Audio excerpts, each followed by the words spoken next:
Welcome friend, Soma's blog থেকে daily blog নিয়ে এসেছি। বন্ধুরা, তোমরা ভালো আছো আশা করি। সবাই পাশে থাকো। আজকে অনেক ভালো ভালো রেসিপি নিয়ে এসেছি। আজকে নিয়ে এসেছি হচ্ছে চিকেন চাপ। চিকেন চাপ কিন্তু আমরা নান, পরোটা, রুটি বা বিরিয়ানি ভীষণ ভালো লাগে কিন্তু সব কিছুর সাথেই মোটামুটি। দেখতে থাকো আমি কিভাবে বানাচ্ছি, একদম খুব ইজি পদ্ধতিতে। নিয়ে নিয়েছি পেঁয়াজ, আদা, রসুন, কাঁচা লঙ্কার পেস্ট, তার সাথে দিলাম নুন, একটু হলুদ আর দিলাম দই, টক দই। সব দিয়ে কিন্তু খুব ম্যারিনেট করে রাখবে, বেশ কিছুক্ষণ ধরে ম্যারিনেট করে রাখবে, তাহলে বেশ ভালো লাগবে চিকেনটা খেতে। আর চিকেন চাপে কিন্তু ফোড়ন হচ্ছে মেন ইনগ্রিডিয়েন্টস। ফোড়নটা যত ভালোভাবে করবে ততই কিন্তু চাপের টেস্ট আরও বেড়ে যাবে, স্বাদ। দিলাম হচ্ছে দারচিনি, গোটা শুকনো লঙ্কা, তেজপাতা, এলাচ আর লবঙ্গ। দিলাম শুকনো লঙ্কা, দারচিনি, তেজপাতা, এলাচ আর দারচিনি।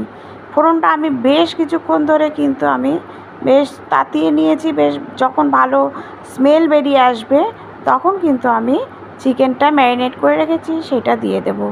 সেটা দিয়ে দিলাম। চিকেন চাপ করা খুব ইজি, কিন্তু যদি স্টেপ বাই স্টেপ ফলো করো দেখবে খুবই টেস্টি হয়।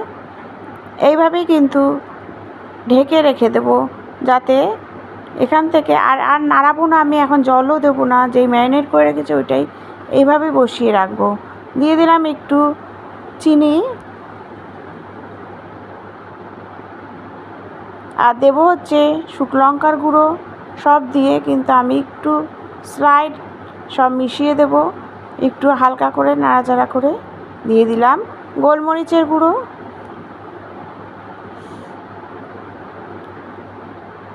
ব্যাস হালকা করে নাড়িয়ে আমি কিন্তু ঢেকে দেব।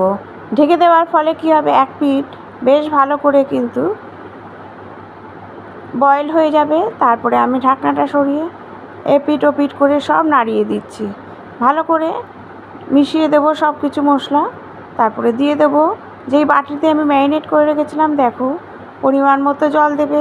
খুব বেশি জল কিন্তু লাগে না, কারণ এখান থেকেই জলটা বেরিয়ে চিকেনটা পুরো বয়েল হয়ে যাবে। আর চিকেন চাপে সবাই জানো একদম ঝোল রাখবে না, বেশ কামাকা করবে, খেতেও ভালো লাগবে, তাহলে টেস্টটা খুব ভালো আসে। সেই জন্য বেশ কিছুক্ষণ ধরে ফোটাতে হয় এই চাপটা। দেখো গ্যাসটা কমিয়ে রেখে কিন্তু আমি বেশ অনেকক্ষণ ধরে ফোটাচ্ছি। দিলাম শুকনো লঙ্কার গুঁড়ো আর ঘি দিয়ে দিয়েছি। ব্যাস রেডি হয়ে গেল। দেখবে ড্রাই হয়ে গেছে, নামিয়ে রাখবে। দারুণ লাগে এই চিকেন চাপটা খেতে। রান্না হয়েছে রুই মাছ, মুসুরির ডাল, আলু ভাজা, পটল ভাজা। আর এই বাটিতে দেখছো সেটা হচ্ছে থানকুনি বাটা। থানকুনি বাটা এমনি মিক্সিতে গরম গরম ভাতের সাথে খেতে ভালো লাগে, মিক্সিতে একটু পেস্ট করে নেবে। এটা হচ্ছে আমার গাছের কাঁচা লঙ্কা, সেটাই তোমাদের দেখাচ্ছি। শসাটা না, কাঁচা লঙ্কাটা গাছের। আর খাবো হচ্ছে নিয়েছি লাল শাক ভাজা, কাসুন্দি দিয়ে আর মাছ। এই দিয়ে খাচ্ছি। ফার্স্ট টাইম আমি এই খাবার ভিডিও তোমাদের সাথে সিঙ্গেল শেয়ার করি, কিন্তু এটা ব্লগেই শেয়ার করলাম। দেখো কেমন লাগছে। তোমরা কীরকমভাবে ভিডিও দেখতে চাও কমেন্টে কিন্তু অবশ্যই জানিও। আর পুরো ব্লগটা দেখার একটু অনুরোধ রইল, পুরোটা দেখো, ভালো লাগবে তোমাদের।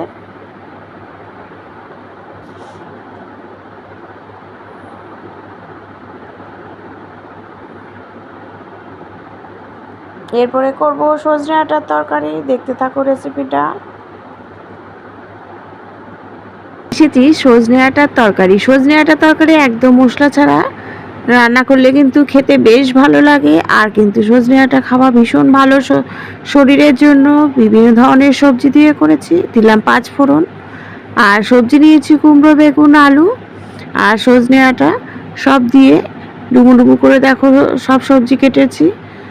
আর 5 ফোড়ন দেওয়ার পর মশলাগুলো দিয়ে দিলাম। সবজিগুলো দেওয়ার পরে দিয়ে দিচ্ছি নুন আর হলুদ। দেখো ভাজতে ভাজতে কিন্তু আমি একদম মজিয়ে নিয়েছি সব একসাথে। এটা কিন্তু ঢেকে ঢেকে কম আঁচে একটু মজিয়ে নেবে, তাহলে খেতে বেশি ভালো লাগে। তারপরে দিয়ে দিলাম একটু চিনি দেওয়ার পরে জল দিয়ে দিলাম।